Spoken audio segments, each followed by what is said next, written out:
Hi, is everybody here? Are we all here? How's everybody doing? Um, gosh, well, we're getting to the tail end of GISH registration in just 3 hours. I'm Charlie Capon. I'm vice president of GISH. I work for a guy named Misha Collins. You might have heard of him. I am going to speak a little slower because the person transcribing that was supposed to help us suddenly fell ill. So in the interest of not making the human being who is transcribing this lose their marbles, I'm going to speak a little slower. So tonight, what are we going to do tonight? Well, we're going to maybe just get together for a little bit and ring in the end of registration, the official end, and the start of the process of getting ready for the 2020 GISH Hunt. We are so excited about what you are going to embark upon. So there's a lot to say and a lot more to do, but the first thing I wanted to say on behalf of Misha and the gnomes and the GISH badgers and the sloths and all of the people who work so hard to make this happen, just wanted to say thank you. We are edging closer and closer toward 1 million meals for kids affected by COVID, kids who rely on schools to eat, and what you have achieved with that is nothing short of miraculous. So thank you. I'm here in the lovely mountains here in California, as you might be able to tell. I have COVID, a side effect of COVID with the COVID hair as usual, which is great. And we hope you're all safe and well. And remembering that you have an entire community around you to help you. So I hope you'll grab some marshmallows and any other food or drink that you'd like to partake in while we do our campfire. We're going to have the campfire up for just a little bit, and then we will be doing some stories, some campfire stories. We'll be inviting you folks in the audience to come join so that we can make a collaborative story, if that works for you guys.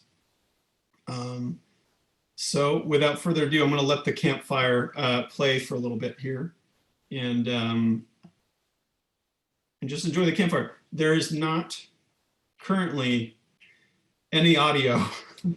This is a last minute decision, hence us trying to scramble to make a couple of things happen with the subtitles. And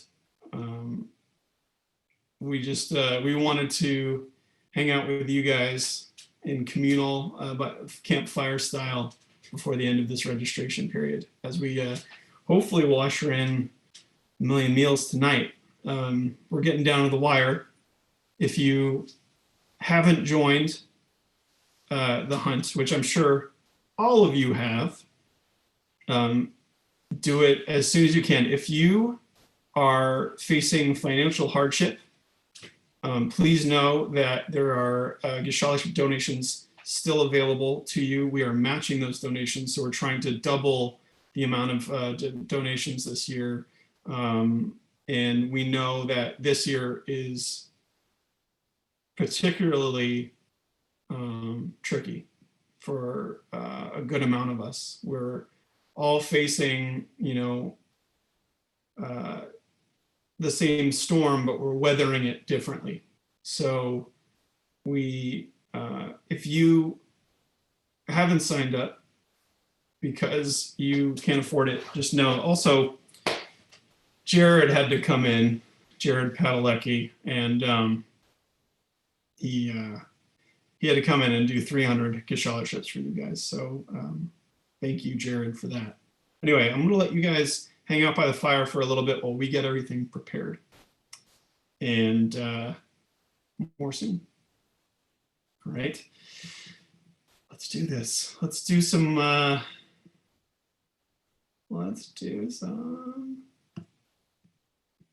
campfire.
Okay. Are we ready for scary stories yet? Are we? Well, campfire stories. If anyone is scared, it's okay.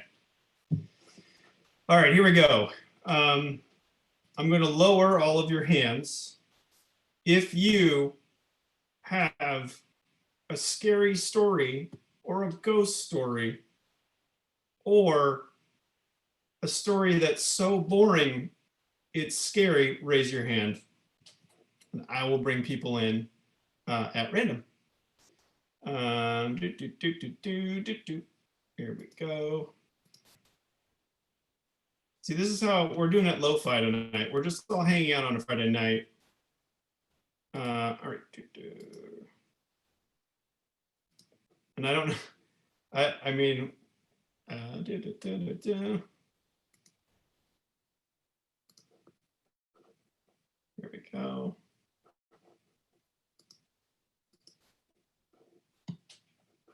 All right, just clicking random names. Hi, Luna. You are currently muted. Hi. Are you in a spaceship right now? Oh, it's just my room. I've been trying to make it like a vibe. So I love the vibe. Super loving it. you. Liz, I feel like you're ready to tell a scary story right now. The lighting is perfect. I have my little GISH campfire setup going on. Oh, so nice. I'm ready. Right on. I'm going to bring a couple more people in here just so we get a bunch of people. And if the gnomes can help me too while we do it, that would be helpful. But then, Liz, do you have a scary story? I do. Okay, good. So hold that thought for just a second while I bring a bunch of people in so that you have an audience. Because scary stories are way better when you have people when you're freaking people out, obviously. That is true. Right? That is very true. Okay. All right. I'm gonna bring a bunch of people in here. I'm just clicking. Hi, Sarah. Hi, you're muted right now. Just FYI. Hi, I didn't know if I was supposed to be. No, you're all good. You're all good. Who else do we got here? Is everybody? Are you three? Are you?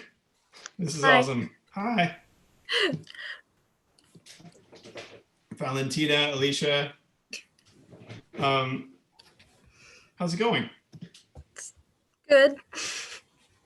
It's weird. It's a weird I didn't Friday. expect this, so wow. Yeah, totally. I'll bring in some more people here, and you know what? While I bring more people in, Liz, since you have the creepiest lighting, I think you should go first with a scary story. So I mean, I have a few. They're not exactly my stories per se, but my aunt has always had a lot of paranormal experiences. Oh. And there was one time I was with her, and it was at my house in my hometown when it was happening. I was not very excited about this. But I was home for Thanksgiving one year, and I was sitting at our dining room table, and the spot I was sitting in, if you look out, you can see into the kitchen, and you can also see into the living room where there's a big window. And beside that, there's a sidewalk that leads into our backyard. So we were sitting there playing games, and she was sitting next to me, and out of the blue, she was just like, "Oh my God, who was that?" And we were all just kind of like, "Who's who?" And she was like, "I definitely saw a person walking by the window, like he was walking back into your backyard." And we were all just weirded out. We're like, okay, like a really small town, so there's not a lot of people there, like we would know everybody. So we were kind of weirded out by it, but she was like, "No, I saw a guy, it was this old man, he was walking into your backyard." So she got up and was like looking out the window and then ran into our backyard.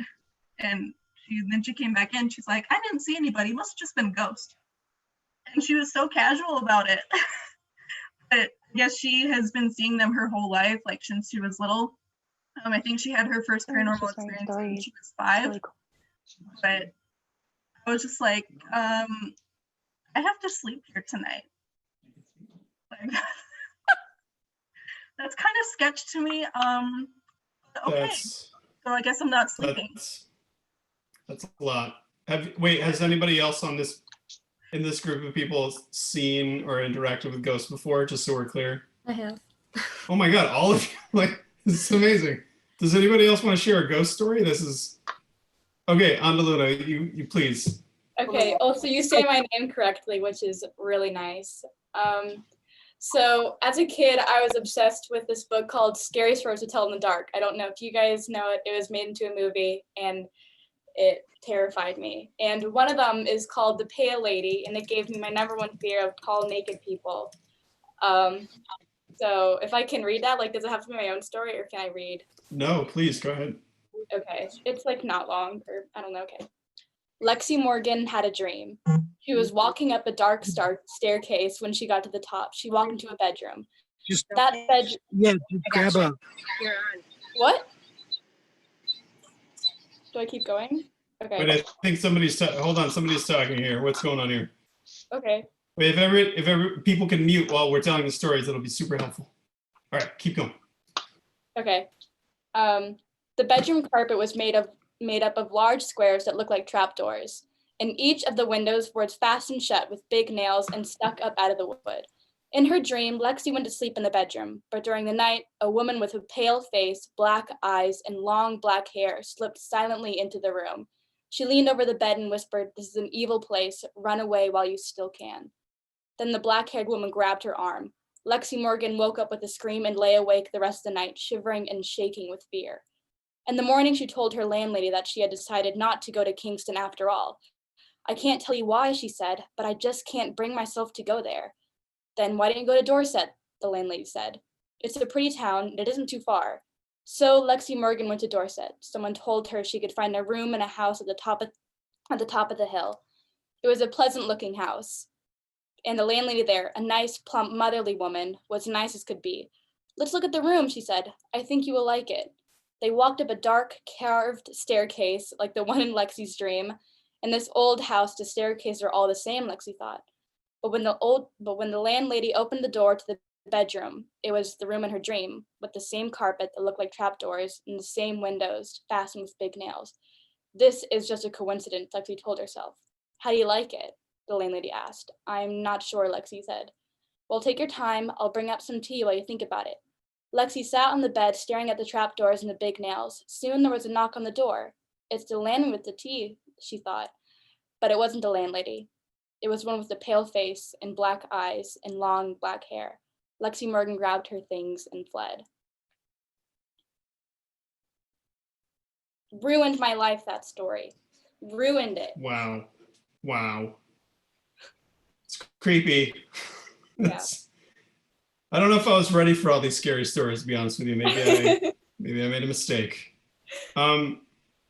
Jacob, your lighting also kind of is a little creepy, so I feel like we need to talk to you for a second. How's it going? You're muted. Okay. Oh yeah, no, I'm good. We have an actual campfire going, Yes. so the lighting is from that. But I was going to tell a ghost story and some lore from my area here in St. Louis. Okay. We have an area here called Zombie Road, and it is a disused trail in the middle of, out in the middle of nowhere. And the story is there was a train wreck out there, and a bunch of people passed. And so if you go down there, you will see people jumping through the woods while you're walking down this trail. And when I was in high school, I was probably 16 years old, first car. We decided to go out there, and I loaded some people in the back. It was a pickup truck. And we drove down that road, and it's little more than a fire road now. Well, now it's a hiking trail, but before it was almost nothing. And so as we go down, after we got into the woods, I turned off my lights, and every time I'd hit the brakes, the people in the bed of the truck would start freaking out, going, and so I opened the window. I'm like, what are you guys doing? And they're like, there's people, running across the trail while you're, when we see the flash of the lights. So I flipped on my lights, and you just saw silhouettes, and it was only for a split second. You'd see a silhouettes of people across the trail, and boy, I threw it in reverse and peeled out of there quicker than I could. It was,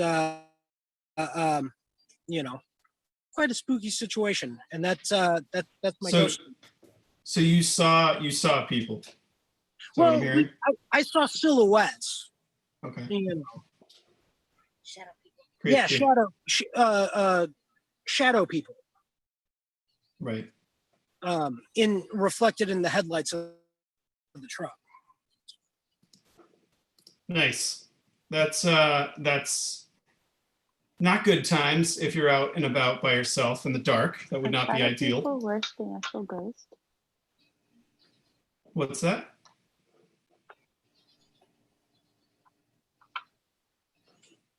Sorry, I didn't hear that. Oh, sorry, I thought I was on mute. My bad. No worries, no worries. Does somebody else have a scary story they'd like to tell? That was awesome. Thank you, Jacob. Have a good campfire, man. I have a Does personal experience. Let's do it. I was at my high school and we were in gym class, and after lunch, all the basketballs are like all over the floor. So we were told to go pick up the basketballs, and I went to like the far corner of the gym because no one was over there, and I went to go pick up a basketball. And at the exact moment I went to bend down, someone bent down right in front of me and we were gonna bash heads. So I fell backwards to not bash heads with this person, and I looked up and there was absolutely no one there. And I was so freaked out because I was so sure I was going to hit someone's head, but there was no one there. It was weird. Okay, wait. So just so I'm clear, so you thought you were going to bash into somebody that you felt was there. You felt a presence. I saw the shadow. Like I thought I saw someone in front of me bending down to pick up the same basketball. Gotcha. Yeah. I feel like I've had that happen a lot where I feel someone near me and then I go to walk and then I feel like, oh someone's about to touch, like I'm about to bump into somebody. Yeah. And then for some reason, like the hairs on my body start going, nope, don't move. There's something right there, but there's That's nothing freaky. there. Good times. There was another time I was in my house waiting at the back door because my cat has this bad habit of drinking from the tap, and he will only drink from the tap, like the water tap. So I was waiting for him to finish drinking, and he finishes, he jumps out of the sink and walks out of the bathroom, and then the water tap turns off. And I'm like, nope, I'm out, I'm leaving, I'm not dealing with this today. And I left my house. Did not want to deal with that. Creepy. All right, Yeah. Who else has a story? Who else has another one? All right, Sarah, you're up. So I have two like quick things like that. So I have one that's more probably ghosty and one that is we don't know what. So when I was younger and still living with my mom, she was gone for the night or whatever it was, and I was in my room and I kept hearing noises, and I just assumed it was like trees falling, or not trees falling, but like branches or something like that. And I stood up and I walked around, and in her room was like one of those tiny little tube TVs like she still had from forever ago, and it was on full blast white static. And I literally, and no one else was home. There was nothing, anything else. And it hadn't been on when I walked through before, like half an hour ago or whatever it was. And I literally just grabbed my stuff. I didn't even go turn it off. I just booked it. I just left my house and I drove to my best friend's house. So that's, and then when I got back, it was off. When I finally was convinced to come back to my house, it was off. So that was crazy. And then I had a friend that it was late night and he and one of his friends were in their like front room where like one of those windows would be that wouldn't be covered. And they were like editing videos and things like that. And it's like 3 a.m. or something like that. And they literally, he said he got like a prickle and he turned around and outside the window was some clown, some guy in a clown suit, dressed full clown, just stood there, walked by, waved, and disappeared. Just walked away into the night. We were convinced it was a friend playing a joke. We still don't know who it was to this day. Do not want. Nope. No, no way. Did he have a red nose? That's all I need to know. I don't think I asked that question, honestly, but I You were imagined just him like with maybe- that. He said it was a full getup, like the whole thing, painted face, like full on creepy clown. Just waved and walked away. Oh, man. Well, that sounds terrifying. And I'm sorry you had to live vicariously through that experience because that sounds awful. I'm glad I wasn't there. Yeah, totally. Thank you, Sarah. Anybody else yeah, Felix. You're up. Mute. Okay, sweet. Oh, hi. This isn't mine. This is from the internet. I personally find it to be a classic. Let's see how easily I can get through this. Man and girl go out to drive under moonlight.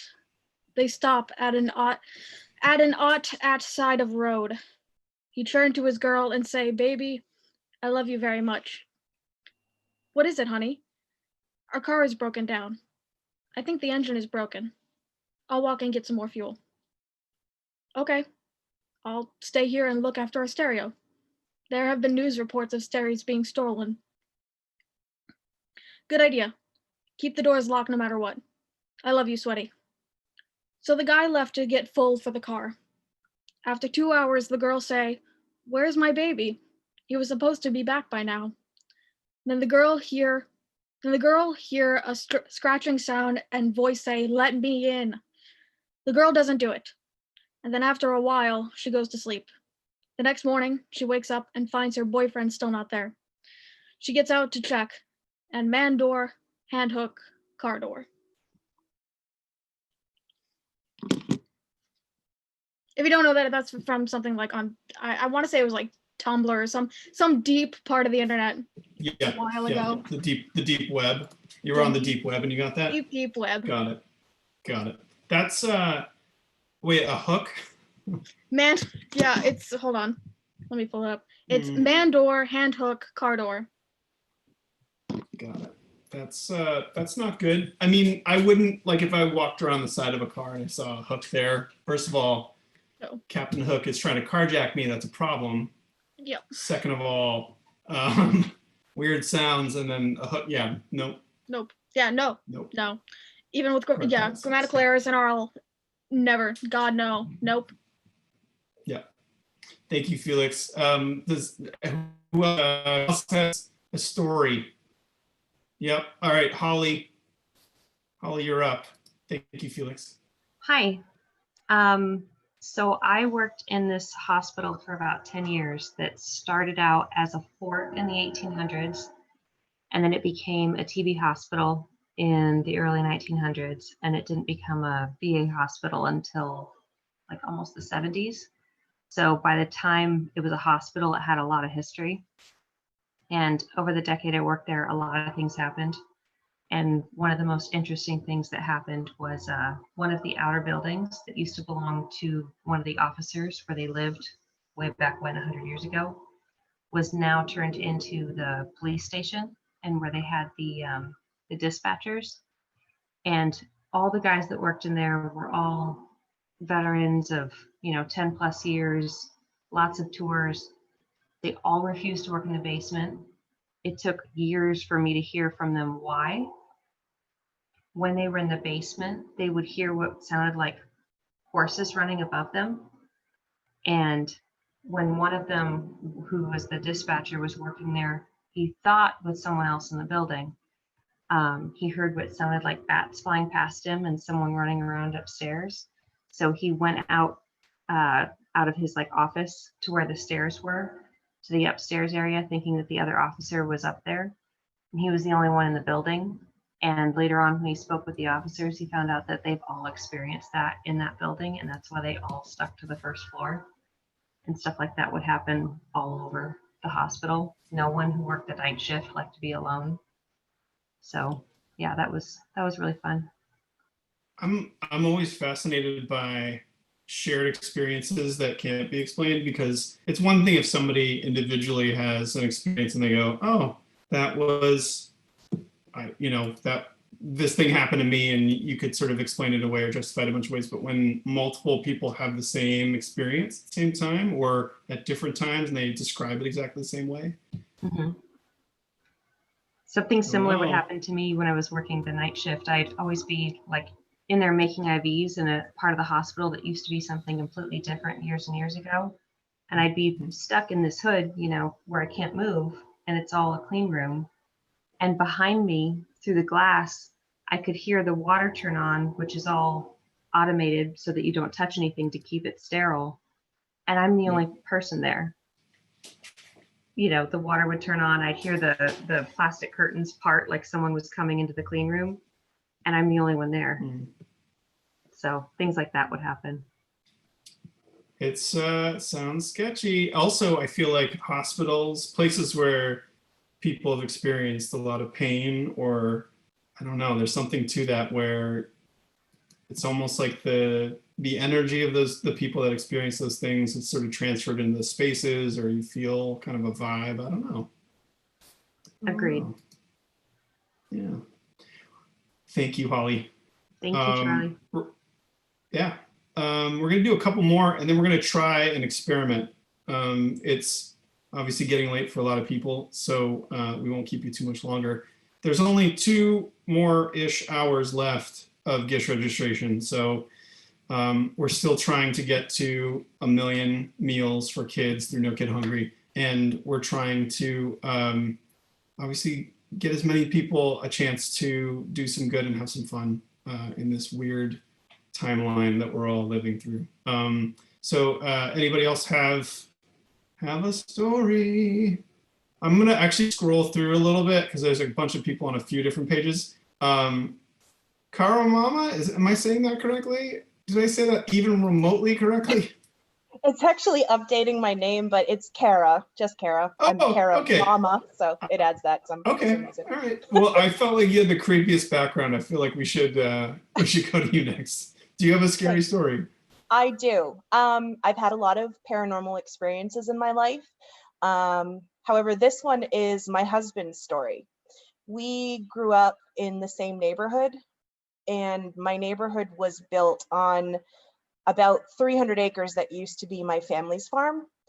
And my grandfather passed before I was born. I never had a chance to meet him, but he was the one who always ran the farm and tended all of the acreage. And so when my grandfather passed away, my grandmother sold off some of the land, and they built a neighborhood on it. And my husband told me a story about how one night he was in his bedroom, and it was very, very late, around 3 o'clock in the morning. And he said all of a sudden, the shape of a man showed up in the doorway, and he instantly jumped out of bed to see what it was. But as soon as he got up, the shape had disappeared. So he thought he was dreaming or something along those lines. And then the next day, his sister came to him and said, oh, I don't even understand what's happening, Chad. This man keeps coming into my room and standing there and staring at me. And neither of them had any idea who it was. But when my husband told me the story and described the man, it was absolutely my grandfather who was standing there watching them in their doorway.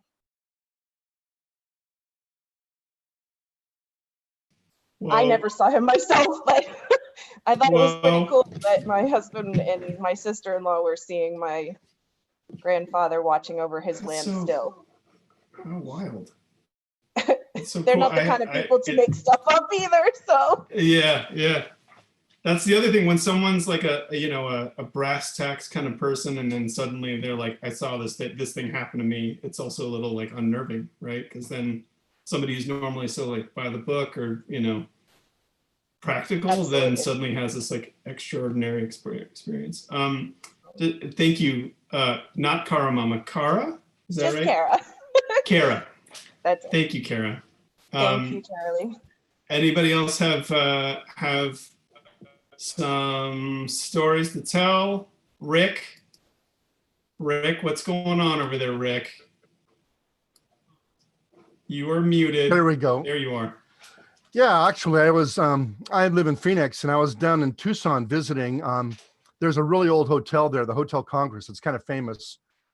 It was, I guess, built in 1919. Staying there, and I called down to the front desk, and I talked with a young lady who told me about the little cafe downstairs and what their best dishes were. And I went down, ate, and really enjoyed. It was an egg dish that they had, an egg skillet. I went to the counter to let her know, to thank her for that. And turned out that there was no women working that day or at the time. And I guess that's a fairly common occurrence there. What? Wait a minute. So you felt like there were people, wait, where were the people that you felt like where they were? That's on the phone. Somebody answered the phone and told me about the restaurant and the best dishes there. And whoever I talked to didn't exist. What did they sound like? It was a young woman, just talking normally. And I guess I hear it's a fairly common occurrence there. Really? Between ghost sightings. Which hotel is and that? The Hotel Congress in Tucson. Gotcha. Well, it's famous in downtown Tucson. Nice. I'll have to maybe not stay there. Maybe I would. I don't know. Nice Thank tiny you. little old rooms. Really? Great. Great. And then blood's coming down the walls, the whole shebang. There you go. Sure. Good. Thank you, Rick. All right. Who else here? Let's see here. I'm looking around. Wait, there are death masks. There are all sorts of things happening. This is like a, wait, we're gonna, hold on. Nerdoscience, what is happening right now? You're muted right now, but I guess death could be mute. I don't know. Can I interview you? Is this? Okay, so can I ask when I'm going to die, or is that like a spoiler? Is that? Okay, I can't. Got it. Well, you're freaking me out. What's that? You're already dead. That's what it is. Got it. That's a spoiler for sure. This is amazing. Okay, hold on. We're gonna do one more, and then we're gonna do a collaborative story where we use some items from Camp GISH stuff. All right, here we go.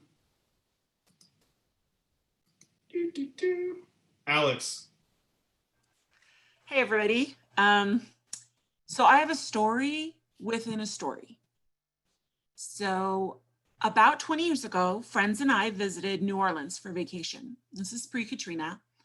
And we kind of had a mix of people. I'm not really a big believer in ghosts, but some of our group did. And we decided to take a nighttime walking ghost tour. And we had a fantastic guide who took us around and talked about the history of the city. And of course, there was history of slavery and indentured servants and people being treated poorly. And the negative energy and the misery soaks, like Charlie was saying earlier, soaks into the walls. As we were walking along, she stopped us at the corner of two streets and pointed to a beautiful mansion. and told us a story about the former owners. Delphine LaLaurie was a beautiful socialite who was married to a prominent doctor in the city. She threw the most lavish and beautiful parties, and she was known for being a bit of a clothes horse.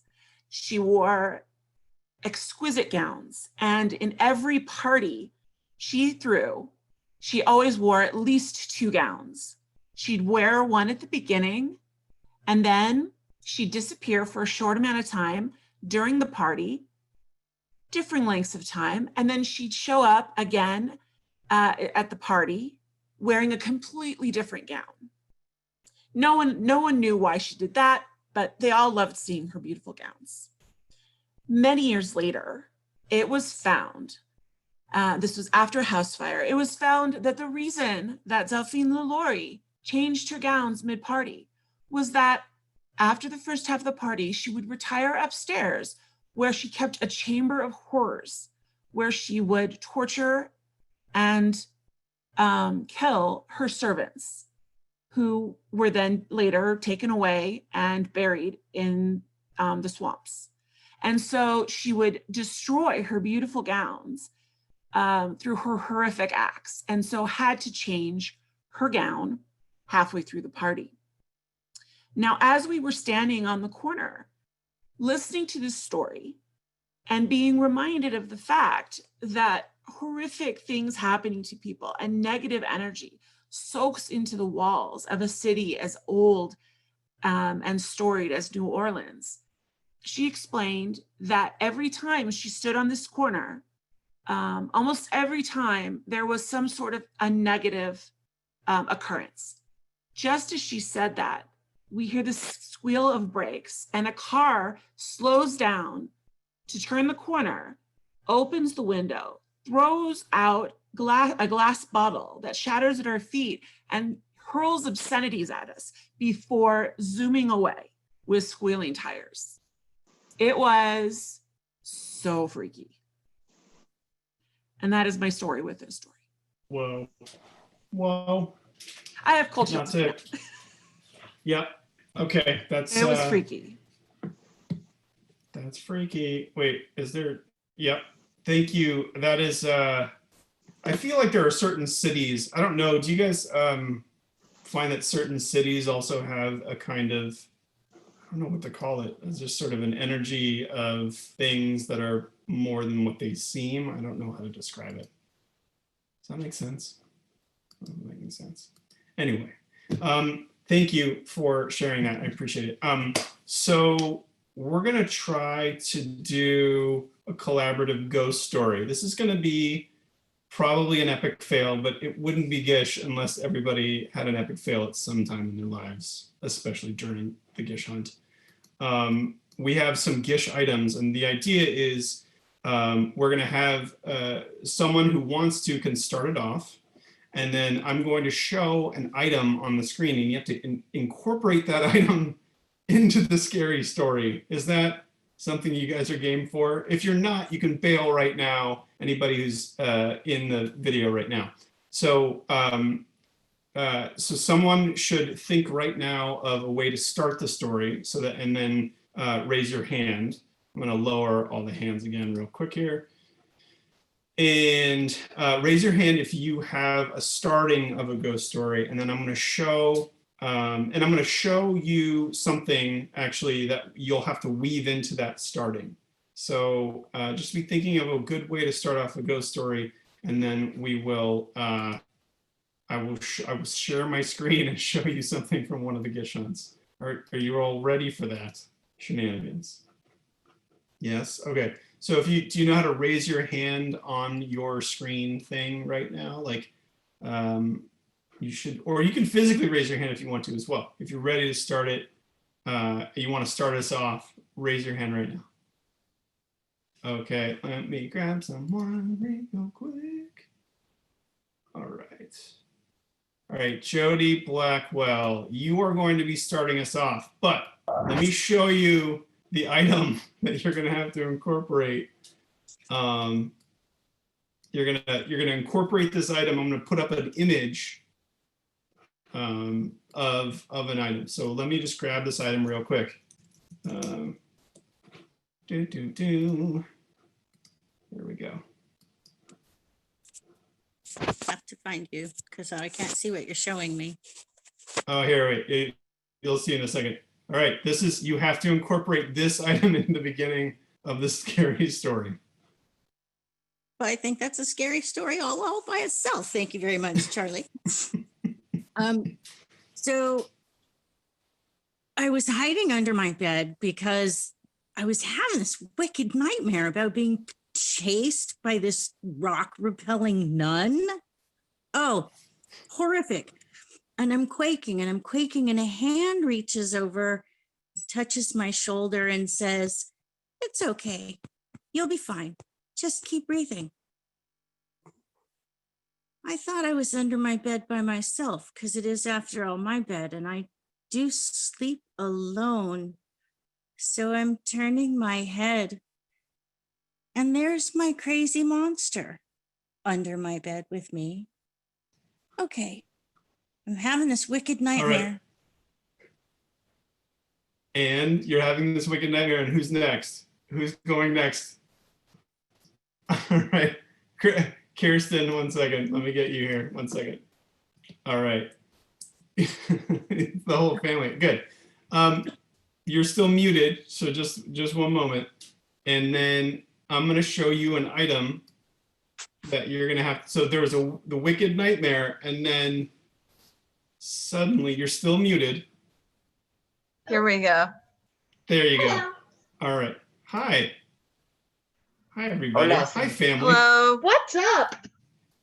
Quiet, Oh, you you two. know, just Friday night. Here is your item. So you had a wicked nightmare, and Okay. I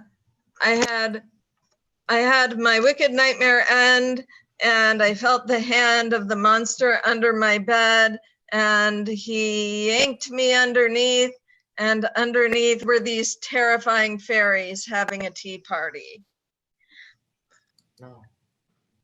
excellent. All right, good. Here we go. Keep going. Let's see. I'm going to raise your hand if you're ready to continue this shenanigans. Raise your hand if you're going to be in on this collaborative ridiculousness. Okay. All right. Here we go. All right, are you ready for this? Are you ready to see the item that you have to? Or is the kitten going to be speaking for you? You're still muted. Oh, there we go. Wait, Yep. did it work? All There we right. go. Yep. Oh yeah, this is Jax. He's very sleepy. Fair. Oh, wow. Yep, very sleepy. He's Okay. very small. So Okay, so the fairies. the next, yep, the fairies were there, and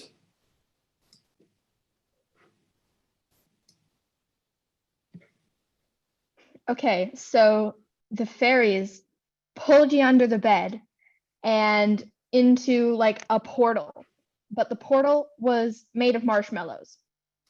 And you go through this portal and you just see like faces and letters burnt into these marshmallows as you like fall through them. And you find yourself on a marshmallow being roasted, a fire pit, surrounded by these miniature people just chanting. And then you notice off in the distance this little kitten cleaning himself, preparing himself to feast on your marshmallowiness. that And sounds generally terrifying. being really cute. That sounds very terrifying, but also cute, but also terrifying. Who's ready to go next? Who's ready to go next? All right, 1 second, Sam. Hi, Sam, you're up. Are you ready for your item to include? Yes. All right, here we go.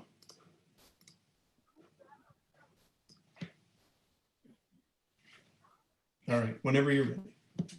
I'm sitting on the marshmallow and suddenly I look and there's a fairy reading old spells out of her book. And suddenly I feel myself being pulled deeper and deeper into a spiraling darkness. Excellent. Thank you. Good. All right. Thank you. We've got time. Thank you very much. All right. So we've got time for, I think, one more. We're going to have to close it out. Who can bring this story of fairies and monsters home? Sybil, I don't know what's going on over there, but I think you're up. All right. So Sybil, why don't you take us home, and then you just go, and then we'll I'll show you your image next. It's me now? Yep. Okay. So I kept waking up, but I never fell asleep. And that's it. Brutal. Brutal. And you know what? Ironically, the perfect end to the perfect end of the story, we've got this final image. She was asleep in the hammock over the water the whole time. Worst nightmare story of all time. Thank you, guys. Thanks everybody for joining tonight. I know it's late, and you know there's nothing better than just us hanging out and doing the thing right as registration ends. So it's about 10:12. There's not much time left to register and get everybody you know to register. You can still do it. I've definitely called people at random hours in the night and asked them to do ridiculous shenanigans as well. So we got to keep that alive. And you know what? Let me just see if I can. I'm gonna look and see if how close we are to the 1 million. Is that cool? If you just give me 1 second, Yeah, I can see yeah, if we're love that. getting close. Okay, good. Let me just double check here, guys. In the meantime, I wanted to say a couple of other things. If you can help spread the word around.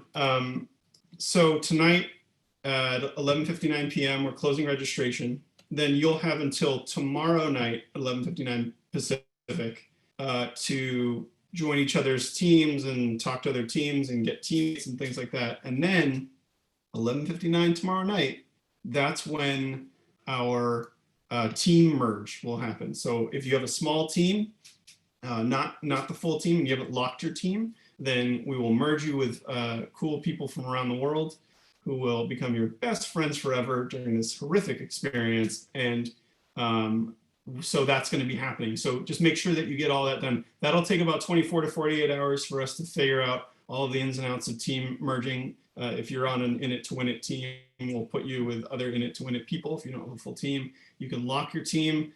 After you get to 9, your captain can do that. Try doing it on the website if you have trouble with the app. But let me just check here and see how close we are on the million. Oh man, it's nerve-wracking. We've been gunning for this for weeks now. I mean, I don't want to do a drum roll, but we're really close. Here we go. Let's see. Oh my gosh. We're at 992,000 meals right now. Oh my God. We can do this. We're going to keep, there's a lot of people going to register right now, just looking at the site and making sure the servers are working. There's a lot of people last minuting this. Don't last minute it, get it done. You still have about an hour and 45 minutes. We can do this. So thank you. Thank you for joining. Thank you for your donations. You're helping other people play. Thank you for helping kids who are hungry during this really weird time in our history. And thank you for everything that you do. And thank you for showing up and making the world a little bit weirder and better. Hope you all have a really good Friday and Saturday, wherever you are.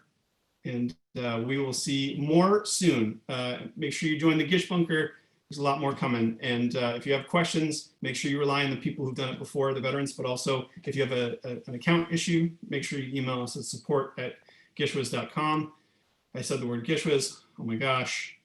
Have a good night, everybody.